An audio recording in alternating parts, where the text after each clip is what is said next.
Welcome to Edufly JEE NEET. और last के lecture में हमने सीख लिया था कि किस तरीके से हम लोग रूल 1 इन साइक्लिक कंपाउंड यूज करेंगे, रूल 2 साइक्लिक कंपाउंड में यूज करेंगे। रूल 1 में बेसिकली ये था कि आप number of carbon atom counts करते थे रिंग में और साइड चेन में, दोनों में कंपेयर करते थे। अगर रिंग में ज्यादा होता था नंबर ऑफ कार्बन एटम तो आप क्या करते थे, रिंग को मेन चेन कंसीडर करते थे। और रूल 2 में आप देख लेते थे कि अगर साइड चेन में कोई सा भी फंक्शनल ग्रुप आ रहा है, कोई सा भी मल्टीपल बॉन्ड आ रहा है या कोई सा भी सब्स्टिट्यूएंट आ रहा है, तो irrespective of number of carbon atom side chain को आप क्या करते थे, मेन चेन ले लेते थे। ठीक है, तो rule 1, number of carbon atom in ring greater than equal to side chain, then ring will be main chain. और अगर साइड चेन में, रूल 2 साइड चेन में कुछ कोई सा भी फंक्शनल ग्रुप आ जाता है, मल्टीपल बॉन्ड आ जाता है या सब्स्टिट्यूएंट आ जाता है, तो आप क्या करते हो, बिना कार्बन एटम काउंट किए आप साइड चेन को क्या करते हो, मेन चेन दे देते हो। ठीक है, फिर आज रूल 3 पढ़ते हैं आज के क्लास में हम लोग। तो इसमें क्या है, रूल 3 में अगर आप देखोगे तो if carbon containing functional group is directly attached with the ring, कोई सा भी कार्बन कंटेनिंग फंक्शनल ग्रुप अगर डायरेक्टली अटैच है किसी भी रिंग से, तो आप क्या करोगे, then carbon of that functional group will be considered out of the ring. मतलब वो कार्बन क्या होगा, out of the ring consider किया जाएगा। इसमें से कार्बन कंटेनिंग फंक्शनल ग्रुप कौन कौन सा है, कार्बोक्सिलिक की बात करें COOH, अगर COOH अगर डायरेक्टली अटैच होता है किसी भी रिंग से तो क्या होगा, उसे आप out of the ring consider करोगे। मींस मेन चेन में आप कंसीडर नहीं करोगे, क्योंकि मैंने एसाइक्लिक वाले रूल में मैंने बताया था सिलेक्शन में कि आप जितने भी कार्बन कंटेनिंग फंक्शनल ग्रुप है तो उसके कार्बन को इंक्लूड करना मस्ट हो जाता है। ठीक है, सिलेक्शन वाले में। तो यहां पे अगर हम लोग बात करें एक एग्जांपल लेकर, तो एक हमने लिया साइक्लोप्रोपाइल, और इसमें हम लोग एक कार्बन कंटेनिंग फंक्शनल ग्रुप है कार्बोक्सिलिक है। ठीक है, तो यहां पे अगर आप सेलेक्ट करते हो मेन चेन, तो आप क्या करोगे, इस रिंग को डायरेक्टली सेलेक्ट कर लोगे, क्योंकि रूल 3 यही बोलता है कि कोई सा भी अगर carbon containing functional group carboxylic ये डायरेक्टली अगर अटैच्ड होगा किसी भी रिंग से, तो इसे आप out of the ring consider करोगे, रिंग के बाहर समझोगे। लेकिन ऐसा नहीं है कि अगर रिंग से ये बाहर हो गया तो हमारे लिए फंक्शनल ग्रुप जैसा काम नहीं करेगा, यही हमारे लिए फंक्शनल ग्रुप जैसा काम करेगा। ठीक है, तो यहाँ पे जो कार्बोक्सिलिक है इसे out of the ring consider कर लिया, और आपने यहाँ पे ले लिया एक साइक्लोप्रोपेन। तो अगर हम लोग यहाँ पे नेमिंग करते हैं तो क्या होगा, सबसे पहला काम जो आप करते हो सिलेक्शन करते हो, तो सिलेक्शन में आपने मेन चेन किसे सेलेक्ट कर लिया, रिंग को आपने मेन चेन सेलेक्ट कर लिया, क्योंकि carbon containing functional group directly attached है यहाँ पे।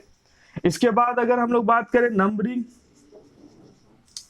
तो नंबरिंग में आप क्या करोगे, नंबरिंग में ये फंक्शनल ग्रुप हमारा, और फंक्शनल ग्रुप को हम लोग रिंग में या मेन चेन में कंसीडर नहीं कर रहे हैं, तो वो जिस कार्बन से अटैच्ड है रिंग में उसे आप क्या करोगे, नंबर 1 दे दोगे, 1 2 3, नंबरिंग हो गया हमारा कंप्लीट। इसके बाद हम लोग क्या करेंगे, इसमें अपना जो फॉर्मूला था secondary prefix substituent with locant, क्या यहाँ पे सब्स्टिट्यूएंट विथ लोकेंट है, नहीं है, तो sp यहाँ पे यूज नहीं होगा। pp की बात करें तो प्राइमरी प्रीफिक्स क्या होगा, प्राइमरी प्रीफिक्स का मतलब है आप चेक कीजिए कंपाउंड आपका साइक्लिक है और असाइक्लिक है, तो यहाँ पे आपको क्या मिलेगा, मेन चेन आपका साइक्लिक है तो आप क्या लगा दोगे, साइक्लो लगा दोगे। पीपी के बाद वर्ड रूट, ये जो मैं एसपी या पीपी ये सब यूज कर रहा हूं, तो जिनको नहीं समझ में आ रहा है तो आप डिस्क्रिप्शन में दिया गया है लिंक, आप एक बार देख लीजिए, जो IUPAC नेमिंग पार्ट 1 है। ठीक है, क्योंकि वहां मैंने पूरा स्टेप वाइज समझाया कि किस तरीके से हम लोग IUPAC नेमिंग करेंगे किसी भी ऑर्गेनिक कंपाउंड का।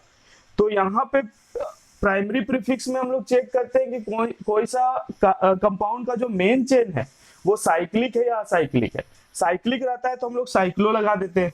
उसके बाद वर्ड रूट या रूट वर्ड जो हम लोग बोलते हैं, उसमें क्या देखते हैं कि उसके मेन चेन में total number of carbon atom कितना है। तो यहाँ पे total number of carbon atom कितना है, 1 2 3, तो क्या हो जाएगा, प्रोप।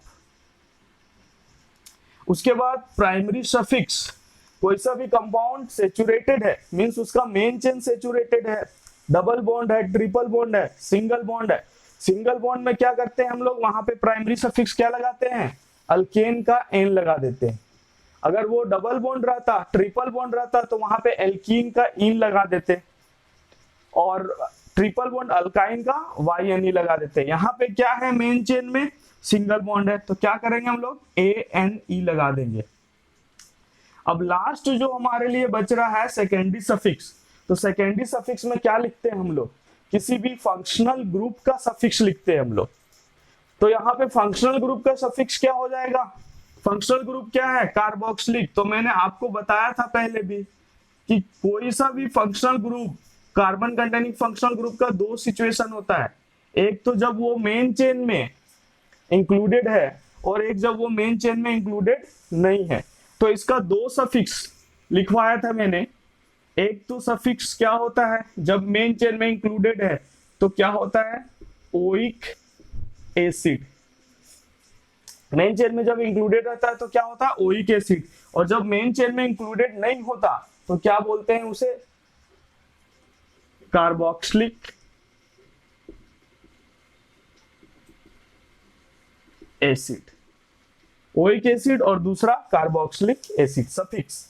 ठीक है, तो ये सारा मैंने आपको बता दिया है कि प्रायोरिटी टेबल का यूज कैसे करना है। तो यहाँ पे ये out of the ring consider किए, मेन चेन में इंक्लूडेड नहीं है, लेकिन फिर भी हमारे लिए ये क्या है, फंक्शनल ग्रुप है। तो इसके लिए हम लोग क्या लिखेंगे, स्पेशल सफिक्स क्या लिखेंगे, कार्बोक्सिलिक एसिड। तो हमारा जो नेमिंग हो जाएगा साइक्लोप्रोपेन कार्बोक्सिलिक एसिड। हमने इस वाले फंक्शनल ग्रुप का ये सफिक्स लिख दिया। देन फ्रेंड रूल 3 से एक और एग्जांपल इसमें देख लेते हैं हम लोग। तो यहां पे मैं एक ले रहा हूं साइक्लोहेक्सेन। साइक्लोहेक्सेन, इसमें मैंने फंक्शनल ग्रुप लगा दिया C डबल बॉन्ड O और C2H5। ईस्टर फंक्शनल ग्रुप मैंने लगा दिया। इसके बाद मैं इसमें एक अटैच कर रहा हूं CH डबल बॉन्ड O, और दूसरा जो फंक्शनल ग्रुप है वो है NH2।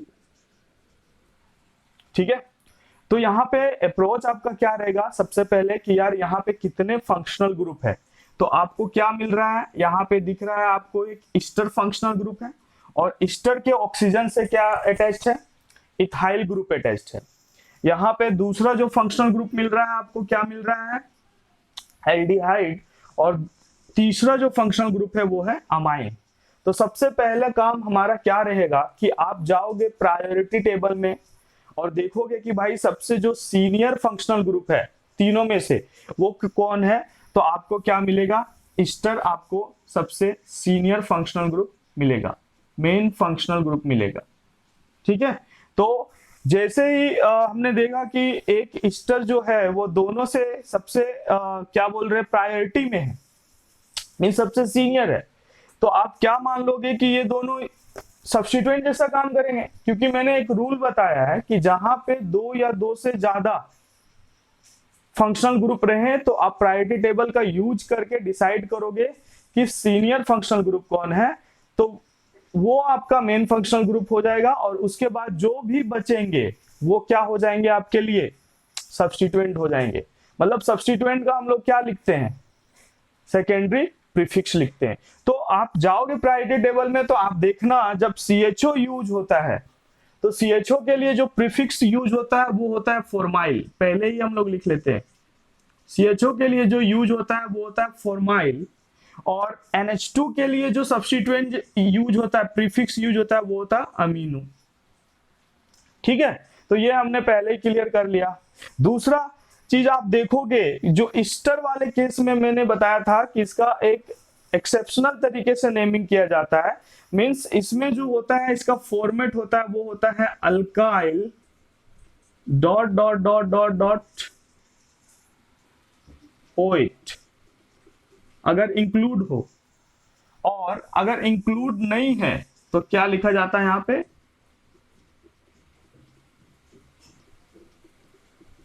कार्बोक्सिलेट। मेन चेन में अगर इंक्लूड हो तो alkyl dot dot dot dot ओएट, और अगर मेन चेन में इंक्लूड नहीं है उसका कार्बन तो alkyl dot dot dot carboxylate. तो हम लोग यहाँ पे देखते हैं, सबसे फर्स्ट जो हम लोगों का काम है क्या, वो है सिलेक्शन। तो सिलेक्शन ऑब्वियस सी बात है कि यार ये carbon containing group, functional group directly attached है इस रिंग से, तो क्या हो जाएगा, ये आउट ऑफ द कंसीडर करेंगे इसे, out of the ring consider करेंगे इसे। ठीक है, तो रूल 3 भी यही बोल रहा है कि carbon containing functional group directly attach with ring, carbon of that functional group will be considered out of the ring. लेकिन फंक्शनल ग्रुप हमारे लिए यही रहेगा। कैसे देखा हमने, प्रायोरिटी टेबल से कि सीनियर था ये भी कार्बन कंटेनिंग फंक्शनल ग्रुप है, लेकिन ये हमारे लिए अब क्या बन चुका है, सब्स्टिट्यूएंट बन चुका है, ये सब्स्टिट्यूएंट बन चुका है। ठीक है, तो सिलेक्शन, जो मेन चेन का सिलेक्शन है वो हो गया कि भाई ये जो रिंग है वही हमारे लिए क्या होगा, मेन चेन हो गया। तो स्टेप 1 कंप्लीट। स्टेप 2 की बात करें, नंबरिंग। तो नंबरिंग आप कैसे करते हो, रूल 1 नंबरिंग का, कि कोई भी फंक्शनल ग्रुप रहा, कोई भी मल्टीपल बॉन्ड रहा, या कोई भी सब्स्टिट्यूएंट रहा, तो प्रायोरिटी सबसे ज्यादा किसे देंगे, फंक्शनल ग्रुप को देंगे। और कार्बन कंटेनिंग फंक्शनल ग्रुप जो आउट ऑफ द रिंग है वो किस कार्बन से जुड़ा हुआ है, इस कार्बन से, तो नंबर 1 आप क्या करोगे, इसे दे दोगे। ठीक है, इसके बाद इधर से जाएंगे या इस साइड से जाएंगे। तो आपको अगर कंफ्यूजन हो रहा है तो मैंने 2 केस बताया था, एक तो सिमेट्रिकल वाला और दूसरा अनसिमेट्रिकल वाला। सिमेट्रिकल वाला में क्या था कि आप अल्फाबेटिकल यूज करते थे, लोकेंड उसके सेम आ जाने चाहिए दोनों तरफ से नंबरिंग करने पे। यहाँ पे अनसिमेट्रिकल का केस होगा, देख लेते हैं। इधर से नंबरिंग करें, 1 2 3 4 5 6, क्या आ रहा है, लोकेंड 1 आ रहा है फंक्शनल ग्रुप के लिए, 4 आ रहा है अमीनो के लिए, और 6 आ रहा है फॉर्माइल के लिए। तो इधर साइड में लिख लेते हैं 1 4 6। इस साइड से नंबरिंग कर लेते हैं, 1 2 3 4 5 6, क्या मिल रहा है, 1 3 4 मिल रहा है, 1 3 4 मिल रहा है। लोकेंड सेम नहीं है, लोकेंड सेम नहीं है, तो इसमें फिर किस रूल का यूज करेंगे हम लोग, लोवेस्ट लोकेंट रूल।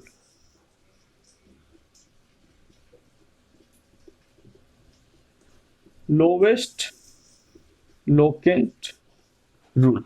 और लोवेस्ट लोकेंट रूल 1 1 4 3 6 4, कौन लोवेस्ट है, 1 3 4। कौन सा नंबरिंग वैलिड होगा हमारे लिए, ये वाला नंबरिंग हमारे लिए वैलिड होगा।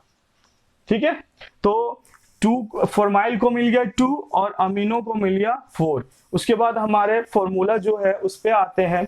सबसे पहले हम लोग लिखते हैं सब्स्टिट्यूएंट विथ लोकेंट। एक से ज्यादा सब्स्टिट्यूएंट रहा तो अल्फाबेटिकल वे में लिख लेते हैं, अल्फाबेटिकल ऑर्डर में लिख लेते हैं। तो 2 फॉर्माइल होगा और 4 अमीनो होगा। एफ और ए में ए पहले आता है, तो आप क्या लिखोगे, सब्स्टिट्यूएंट विद लोकेंट में 4 अमीनो 2 फॉर्माइल, 4 अमीनो 2 फॉर्माइल। ठीक है, उसके बाद रिंग आपका क्या देखते हैं फॉर्मूला में, रिंग आपका साइक्लिक, मेन चेन आपका साइक्लिक है या असाइक्लिक है, साइक्लिक है। अगर साइक्लिक होता है तो हम लोग क्या यूज करते हैं, साइक्लो यूज करते हैं। उसके बाद word root, total number of carbon atom कितना है, 6 के लिए हेक्स। और उसके बाद प्राइमरी सफिक्स, हमारे रूल के हिसाब से कितने, single bond, double bond, triple bond, single bond. Single bond के लिए क्या लगा देते हैं, एन लगा देते हैं।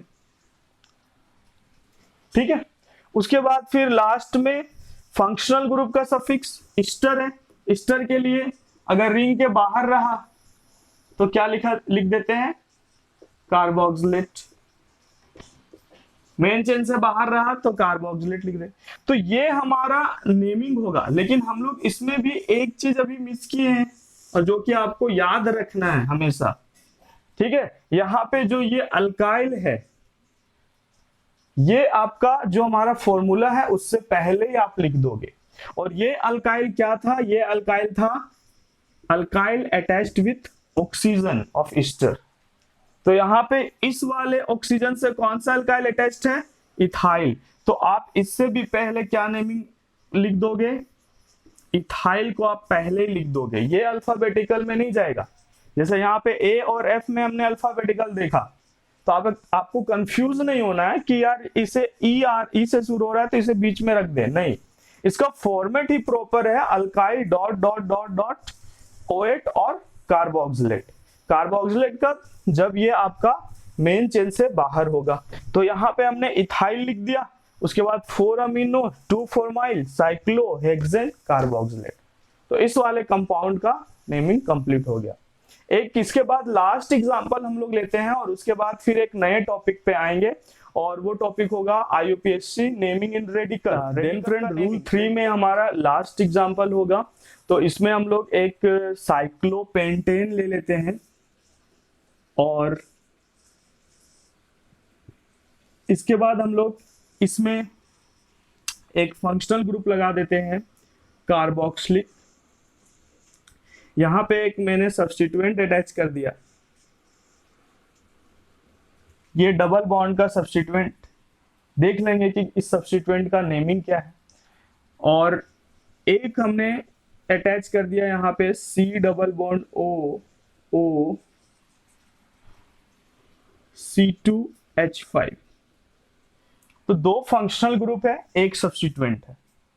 तो सबसे पहला हमारा अप्रोच कि फंक्शनल ग्रुप में सीनियर कौन है, तो आपको क्या मिलेगा, कार्बोक्सिलिक एसिड सीनियर है। मतलब जैसे आपको ये पता चला प्रायोरिटी टेबल से, आप इसे क्या मान लोगे, मेन फंक्शनल ग्रुप मान लोगे। ईस्टर क्या है, ईस्टर हमारा सब्स्टिट्यूएंट जैसा काम करेगा। और सब्स्टिट्यूएंट का हम लोग क्या लिखते हैं, प्रीफिक्स। और जब आप प्रीफिक्स देखोगे इसका, ईस्टर जब प्रीफिक्स जैसा बिहेव करता है या सब्स्टिट्यूएंट जैसा बिहेव करता है, तो उसका प्रीफिक्स जो हम लोग लिखते हैं वो क्या लिखते हैं, एल्कोक्सी कार्बोनिल। अब प्रायोरिटी टेबल में चेक कीजिएगा, एल्कोक्सी कार्बोनिल। तो एल्कोक्सी में अल्क क्या है, शुरू से मैं बताते आ रहा हूं कि अल्क मतलब नंबर ऑफ कार्बन एटम आप कंसीडर करके चलो। एल्केन एक कार्बन होता है तो मिथेन बोल देते हैं, मिथ, अल्क को मिथ बोल दिया। यहाँ पे एल्कोक्सी कार्बोनिल होता है ईस्टर का जो है, तो इसका क्या हो जाएगा, O के साथ कितने कार्बन अटैच्ड हैं, 2 कार्बन, इथाइल लगा हुआ है O के साथ, तो क्या हो जाएगा, ये एल्कोक्सी के जगह इथॉक्सी कार्बोनिल।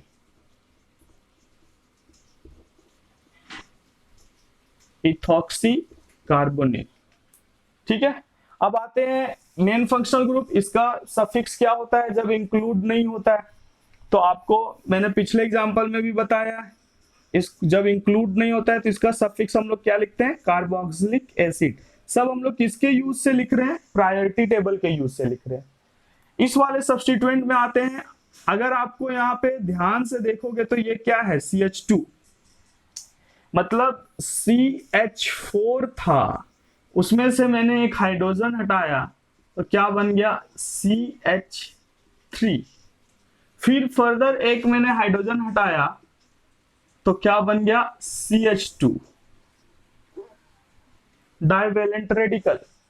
मतलब एक मीथेन से आप 2 हाइड्रोजन हटा रहे हो तो जो स्पीशीज बन रहा है उसे हम लोग क्या बोलते हैं, अल्काइलिडीन। एल्केन से जब 2 हाइड्रोजन हटा दोगे एक ही कार्बन से, तो जो स्पीशीज बनेगा उसे हम लोग क्या बोलेंगे, अल्काइलिडीन बोलेंगे। मीथेन था, मीथेन से हाइड्रोजन हटाया, मिथाइल, मिथाइल से फर्दर एक हाइड्रोजन हटाया, मिथाइलिडीन। तो ये जो स्पीशीज है हमारा, इसे हमने लगा दिया यहाँ पे साइक्लोपेंटेन के कार्बन के साथ।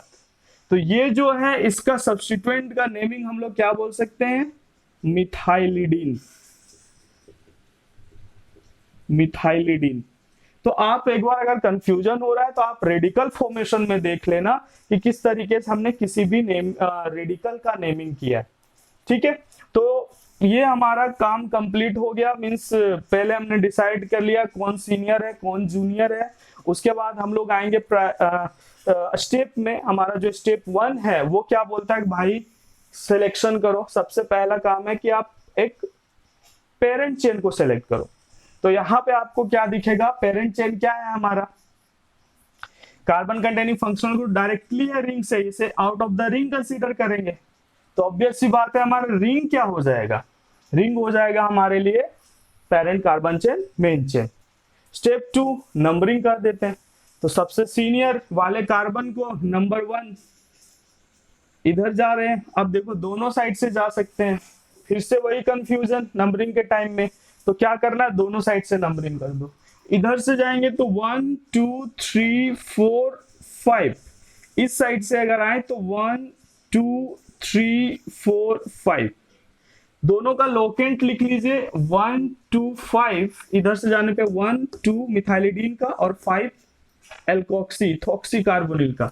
इधर से जाएं तो 1 2 5, इधर से 2 इथॉक्सी कार्बोनिल को 5 मिथाइलिडीन को। लोकेंट क्या आ रहा है, लोकेंट सेम आ रहा है। तो इसके लिए हम लोग क्या करेंगे, अल्फाबेटिकल ऑर्डर यूज करेंगे। ये कौन सा कंडीशन है, सिमेट्रिकल, अल्फाबेटिकल ऑर्डर हम लोग यूज करेंगे। ठीक है, उसके बाद तो कौन सा रूल फॉलो है, ई पहले आ रहा है या एन, ई आता है पहले, तो हमारा वैलिड कौन सा हो जाएगा, इधर से जो नंबरिंग हमने किया वो वैलिड नंबरिंग हो जाएगा। इसके बाद हम लोग फॉर्मूले पे आते हैं। फॉर्मूला क्या बोलता है भाई, सब्स्टिट्यूएंट और लोकेंट को लिख दो। अभी तक आपको याद भी हो गया होगा मुझे लगता है। ठीक है, सब्स्टिट्यूएंट विद लोकेंट तो हमारे लिए 2 इथॉक्सी कार्बोनिल है और 5 मिथाइलिडीन है। तो सबसे पहले हमने लिख दिया 2 इथॉक्सी कार्बोनिल 5 मिथाइलिडीन, है ना। ये हमारे लिए सबसे पार्ट 1 हमारे फॉर्मूले का secondary prefix substituent with locant. इसके बाद हमारे फॉर्मूले में क्या आता है कि भाई आप चेक करो कि आपका जो मेन चेन है वो साइक्लिक है या असाइक्लिक है। तो यहाँ पे क्या है, साइक्लिक है। तो क्या लगा देंगे इसके आगे, यहां से मैं स्टार्ट करता हूं, साइक्लो। उसके बाद आता है वर्ड रूट पार्ट 3 में फॉर्मूला का, जो बोलता है कि भाई चेक करो कि आपका मेन चेन में कितने कार्बन है। तो यहाँ पे कार्बन कितने हैं, 5 के लिए क्या लिख दोगे आप, पेंट। फिर आता है प्राइमरी सफिक्स, बोलता है कि चेक करो आपका जो मेन चेन है वो सिंगल बॉन्ड है या डबल बॉन्ड है या ट्रिपल बॉन्ड है। सिंगल बॉन्ड होगा तो क्या करोगे, एन लगा दोगे, साइक्लोपेंटेन। ठीक है, उसके बाद फिर लास्ट में आता है कि आप फंक्शनल ग्रुप का क्या लिखो, सफिक्स लिखो। तो यहाँ पे जो फंक्शनल ग्रुप है कार्बोक्सिलिक है, उसका 2 सफिक्स होता है, इंक्लूड होते हुए ओइक एसिड, और जब आप इंक्लूड नहीं करते लेकिन वो फंक्शनल ग्रुप रहता है तो क्या होता है, कार्बोक्सिलिक एसिड। तो यहाँ पे क्या हो जाएगा, साइक्लोपेंटेन कार्बोक्सिलिक एसिड। ठीक है, तो आप लोगों ने समझ लिया होगा किस तरीके से स्टेप वाइज हम लोग चले हैं। मैं बार बार आपको यही रिक्वेस्ट करूंगा कि आप भी स्टेप वाइज चलो, है ना, क्योंकि एग्जाम में हो सकता है कि नेगेटिव मार्किंग हो जाए। तो यहाँ पे जो सिलेक्शन हम लोग रूल 3 पढ़ रहे थे आईयूपीएससी नेमिंग इन साइक्लिक कंपाउंड में, तो हमारा रूल 3 कंप्लीट होता है और फिर हम लोग कुछ